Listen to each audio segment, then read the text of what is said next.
जय श्री राम दोस्तों। कर्ण महाभारत के एक ऐसे किरदार थे, जब तक उनका कवच और कुंडल उनके साथ था उन्हें कोई भी पराजित नहीं कर सकता था।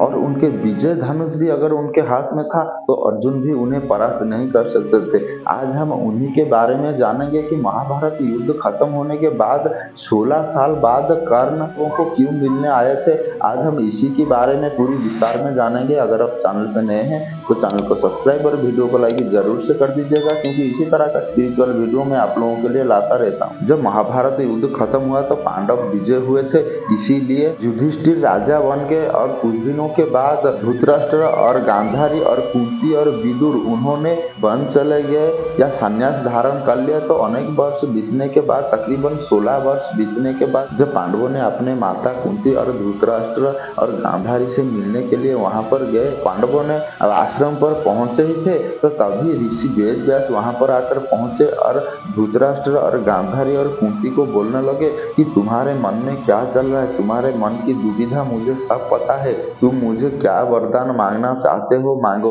तभी गांधारी ने कहा था, मेरे पुत्र दुर्योधन के कारण अनेक योद्धा की मृत्यु हुई है, जैसे कि कर्ण, गुरु द्रोणाचार्य, अभिमन्यु और मेरे 99 पुत्रों की भी हुई है। लेकिन मेरे आर्य धृतराष्ट्र 16 साल बीतने के बाद भी उस क्षण को भूल नहीं पाए या हर क्षण मेरे पुत्रों को याद करके रोते रहते हैं। आप तो ऋषि है, आप अपने तपबल से कुछ भी कर सकते हैं, आप कुछ कीजिए। तभी ऋषि वेद व्यास जी ने माता कुंती से पूछा था कि तुम क्यों इतने विचलित हो या इतने दुखी हो, तुम्हारा क्या हुआ है। तभी माता कुंती ने कर्ण की कहानी बताई थी कि कैसे एक अबोध बालकों को उन्होंने गंगा नदी में भसा दिया था या उसके भाग्य पर छोड़ दिया था, और जब कौन लौटा तो माता कुंती ने लोकलज्जा के कारण कर्ण को परिचय नहीं दिया, तो इसीलिए उन्होंने भी दुखी थे। तो तभी ऋषि वेद व्यास जी ने कहा कि महाभारत युद्ध में जितने भी योद्धा वीर गति को प्राप्त हुए हैं, आज मैं उन सभी को आत्मा को बुलाऊंगा, आप लोग अपने पुत्रों या अपने परिजनों से मिल लेना। वेद व्यास जी ने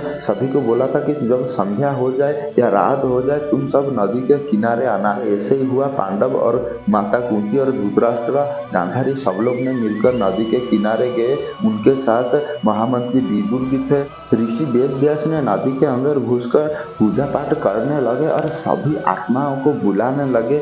उनमें से कर्ण और दुर्योधन, अभिमन्यु ऐसे बहुत योद्धा थे। तभी माता कुंती ने कर्ण को देखकर भाभी विह्वल हो गए और कर्ण को बोलने लगे, और पांडव भी बहुत रोने लगे, क्योंकि जब अर्जुन ने कर्ण का वध किया था तब अर्जुन को पता नहीं था कि कर्ण अर्जुन का ज्येष्ठ भ्राता है। भी बहुत शोक प्रकाश किया और ऐसे बहुत अच्छे से उन सभी का मिलन हुआ। आत्मा धरती पर पधारे थे, उन्होंने अपने अपने स्थान पर वापस चले गए और पांडवों ने भी अपने हस्तिनापुर चले आए। तो ऐसे कर्ण और बहुत महान योद्धा ने फिर से धरती पर आए थे। तो आप लोगों को पता चला कि 16 साल बाद भी कर्ण और महान योद्धाओं भी इस धरती पर पधारे थे। अगर आपको वीडियो अच्छा लगा तो वीडियो को लाइक और चैनल को सब्सक्राइब जरूर से कर दीजिएगा। जय श्री राम।